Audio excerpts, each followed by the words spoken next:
Hello and welcome back to HerSport.ie, Ireland's only media platform dedicated solely to women in sport. My name's Alana Canan, this is HerSport TV, and today we're delighted to be joined by paracyclists Katie George Dunlevy and Eve McCrystal. Thanks for joining us today, guys. Having both won gold and silver in Rio, what's it like to finally have qualified this round two? Good, yeah. Oh, yeah. It's brilliant this will be my third Paralympics, and I can't actually believe that in many ways. So it's been a long road, long journey, but I'm really so excited to compete again for Ireland, and really honoured again, and you're proud of what we've done. So we're just looking forward to racing, which will come around soon enough. So yeah. Would you say days are just ticking by now? So it's like it's getting very real. That countdown. Every session counts at this stage. So nearly kind of count them on your hand. Counting down to the days like sleeps until Christmas. Yeah, that's it. Yeah. Would you say it's just as special as the last one, or what would you say? Would you say it's even more, maybe, or what would be your take on that? I think from a performance point of view, it's very different. I suppose going into Rio, well, Katie had an idea from London, but I had no idea, what was ahead of me. I don't think I took it in. It's not that I didn't enjoy it. Obviously I did, but I think even the run up, I just didn't enjoy the nerves and the holding camp and everything. But this time, obviously we're nervous. We are, but they're different nerves. I think it's like excitement, more so than anything else. I know what's coming. Both of us have improved in the last 5 years now. So, I think we're in a completely different place as athletes. I think this time we're actively saying that we're going for a medal. Whereas in Rio, you would have liked it, hoped it, but will it happen? But this time, I think every session and every week counts towards that medal. So I think that's why it's very different. And the two of us are going to enjoy it. We're having a ball, so we're just going to enjoy every bit of it, I think.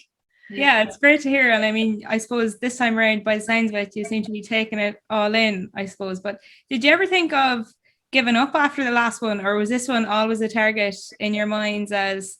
we'll keep an eye on that one in 2020, 2021 now, I suppose, but It was never a target for me. For me, it was never going, wasn't going to, but after Rio, I decided to carry on for Tokyo pretty much straight away. It was just that good. No, I actually just thought that I'd be too old. I'm going to be honest. I said, by the time we get to Rio, I'll be 42. That's too old. And now I'm nearly 43, so I'm older. But I just, I think it was that fear of it. And then I think we won the World Championships the following year, didn't we? Was that 2017? Yeah. And then my father died that summer. So I was like, I'm not giving up now. If I do, I'm going to fall apart. And the best thing that I can do for myself is to just keep in sport, to keep everything balanced, and my sport is the tandem. So then that's where we are now. It gets you kind of pushing on. So and growing up, I believe, Katie, you had a background in rowing. What made you turn to the cycling in the end?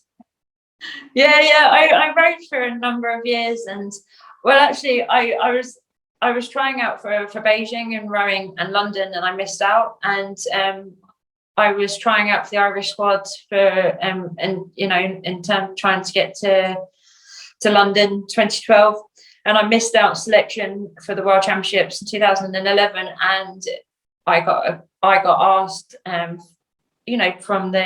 by the paracycling coaches and the managers to try out cycling. So that's how I got into it. But at that time, actually, I think I was at the end of rowing. I was emotionally and kind of mentally finished with rowing. And so cycling came it just came at the right time for me.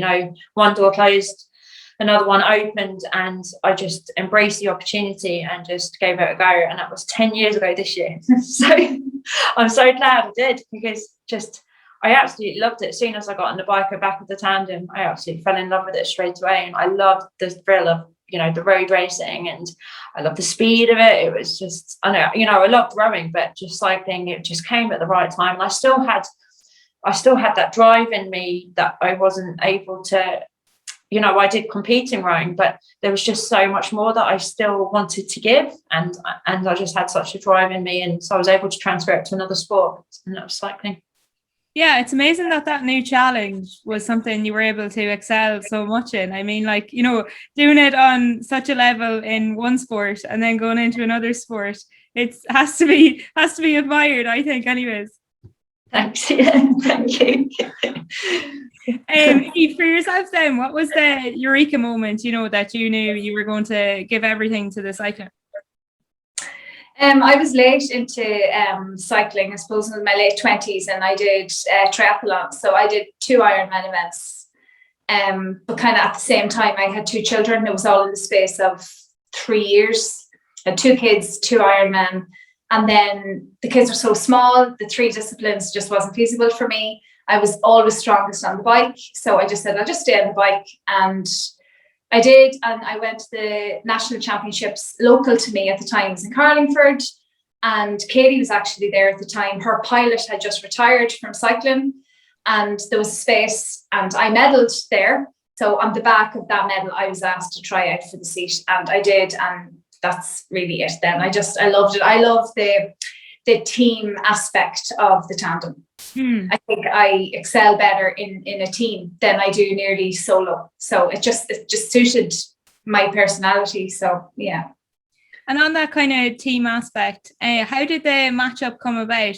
I mean, it seemed to work from the absolute get-go. Just the year after, you had a massive win there. So, how did that come about? And was it a match made in heaven from the off?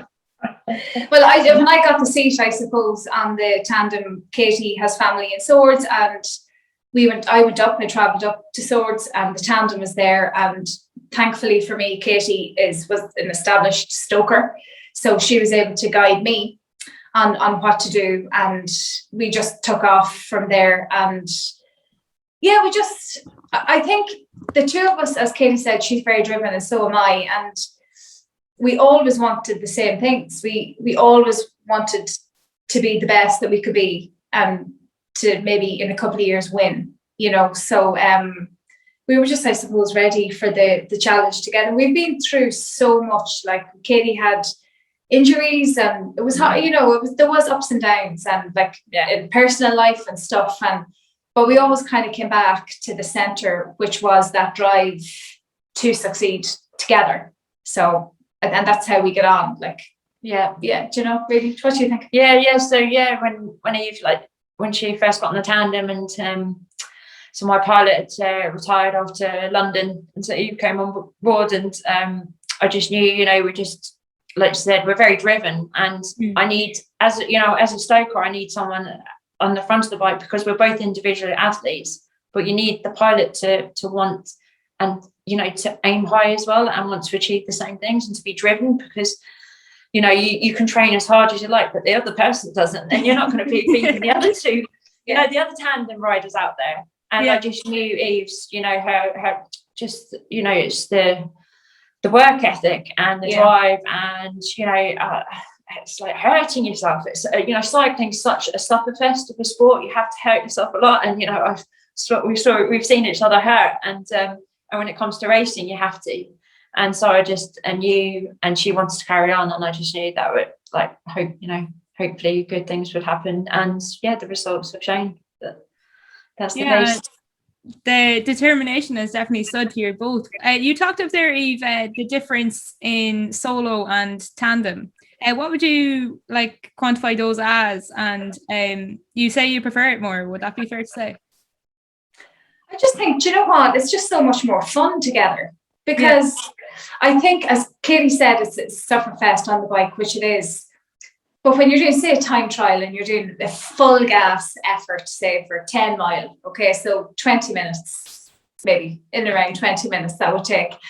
And at that 18th minute, when you're like, you can't see, like there's nearly the two of us are blind in the bike because I can't see. It's like, you know, you just cannot see what's in front of you. Everything hurts. You don't know whether you're going to get sick or what's going to happen. But you just, because there's somebody behind you, you will never, ever give up, because I would never, ever give up, because then she suffers. Yeah. And I think it's maybe a little bit easier if you're on your own to go, I'll just take now 5 seconds of a little break, you know, but I would never, when I'm on the tandem, I don't look for those breaks, because we let each other down then. Yeah. So, and then I know she's given 110% and she knows I'm giving 110%. So it was never an issue of who's doing what or what did, you know, we know that even if we're having a bad day, we're giving our best. So that's, I enjoy it more. And then you're away in training camp together, so it's a bit crack, and you know, we have a great team. So we've got a great team around us as well. And you know, someone, you know, we have to talk about stuff, and someone's not feeling too well, you know, we have to communicate between us, and we just talk things through. It's nice to have someone to talk things through with, you know, to say, oh, what should we do about this, or what should we do about that? So that's a great thing about it as well. But when it comes to the racing, it is, you know, you have another person there and you don't want to let them down. But sometimes in a really hard race, I'll be going, oh geez, is Eve hurting as much as me? And I know she is. It's just like, I hope she's got a bit more than you. I think I'm starting to blow here, you know. It's a bit like that at times. So. And we can communicate on the bike as well. Do you know, in a road race, there's a big communication piece there. So we do definitely, we can talk, say on the road race. We wouldn't be able to talk in the time trial, but or pursuit on the track. Yeah, but in a road race, we can kind of talk and discuss tactics and stuff like that. So without the others hearing. Yeah. You know. Not too loud. So. On that then, I suppose a lot of people would talk of, you know, Paralympic and Olympic athletes. There's a lot of sacrifices involved competing at such a high level. Would you guys kind of echo that? I suppose, like, you know, there is a lot of hard work that goes into it, and what makes all those tough days worth it, I suppose, in the end. Do you want to take that? Yeah, well, yeah, you do. I think you sacrifice a lot if you're working towards something. And sport is that, you know, athlete, you have to be very selfish. In many ways. You know, a lot of friends and family think I'm probably really selfish because it's all about me, you know, like me. Yeah.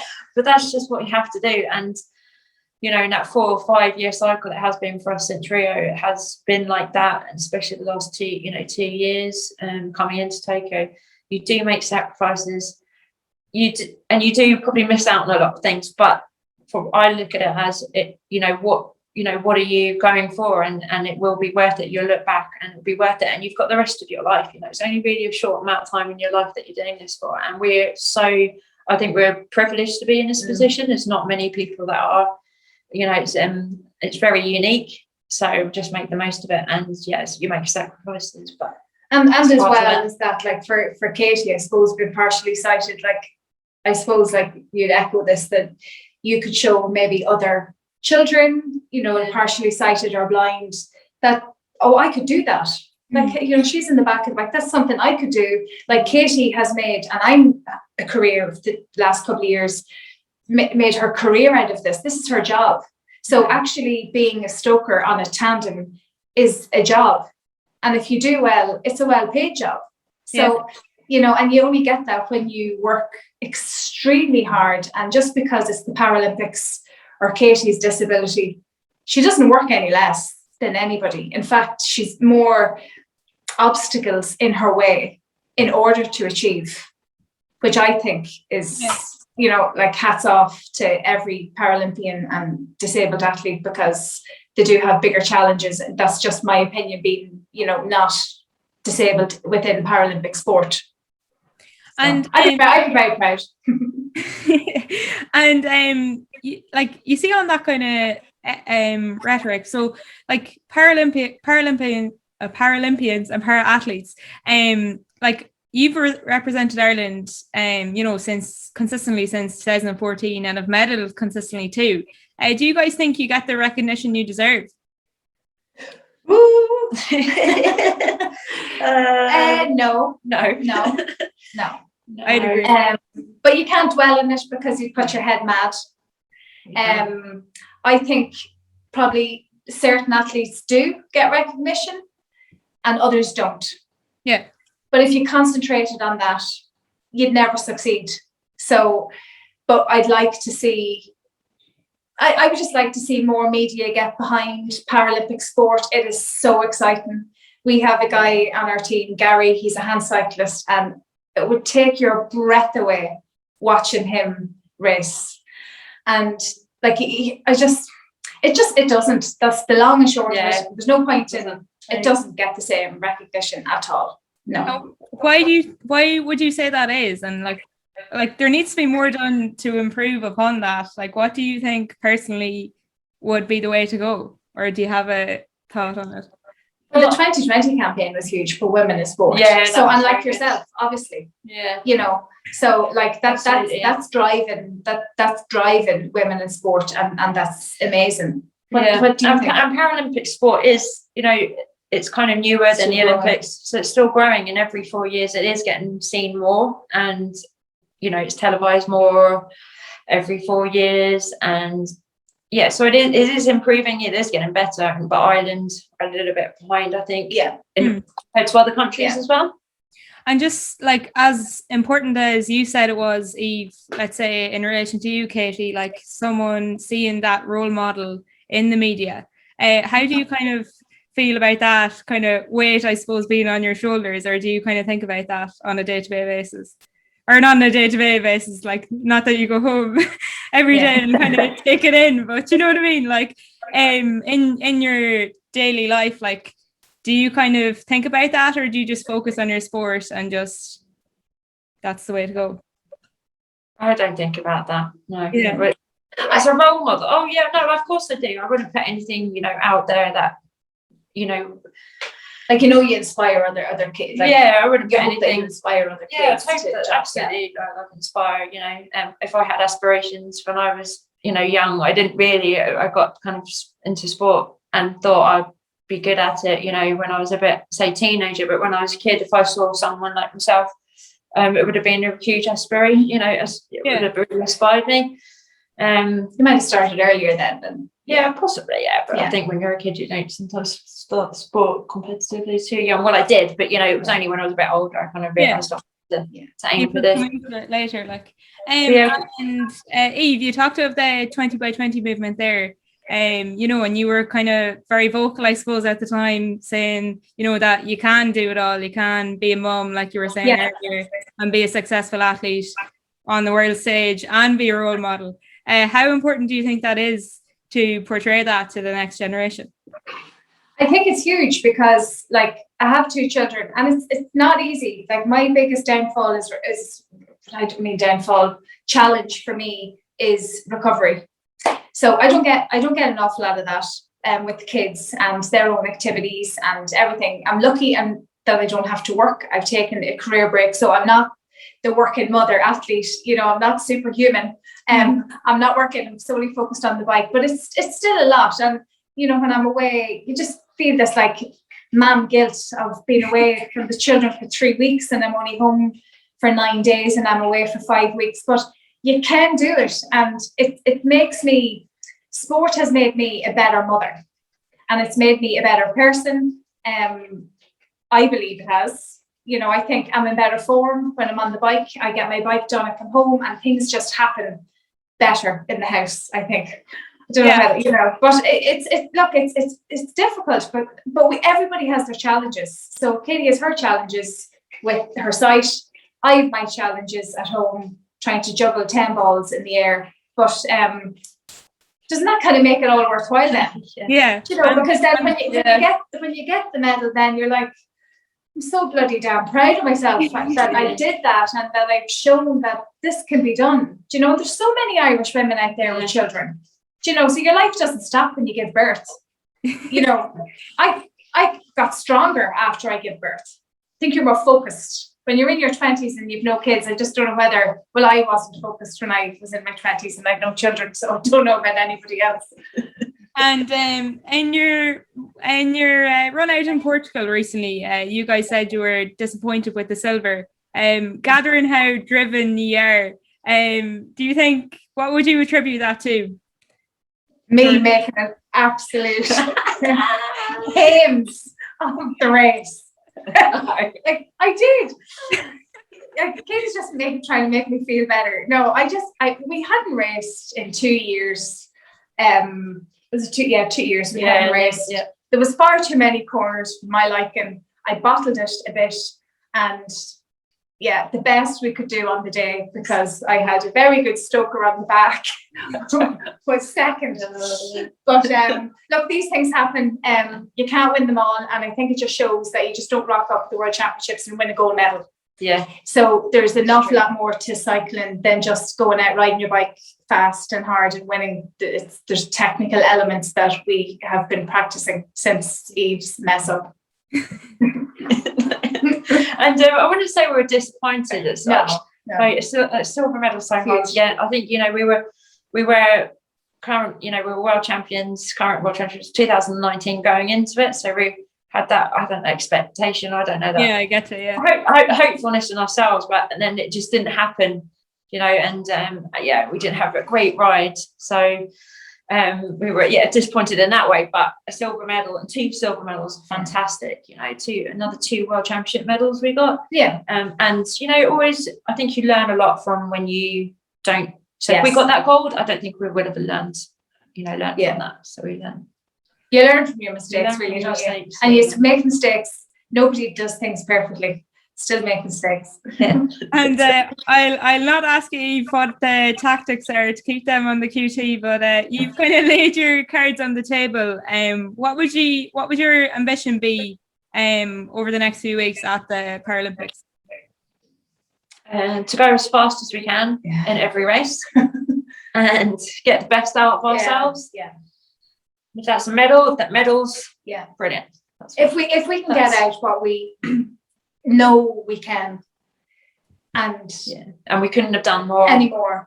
I don't want to leave disappointed from the race, as in not because of the result. I don't want to be disappointed on the back of a poor performance. Yeah, but I think the confidence that the two of us will have on the start line is the training that we've done to get there. So like every single box has been ticked, and that's all you can do, is just a process. And we can't do any more. Like, we're doing everything we can. We have an amazing support team. We have a brilliant coach behind us. So we're really just doing what we can and doing everything right. And hopefully it's enough. Yeah. Fingers crossed. I hope it's enough too. So anyways, best of luck, guys. And we really hope you'll come out happy with your performance anyways, and perhaps maybe even on the podium. I agree. Thank you so much. Thanks a lot.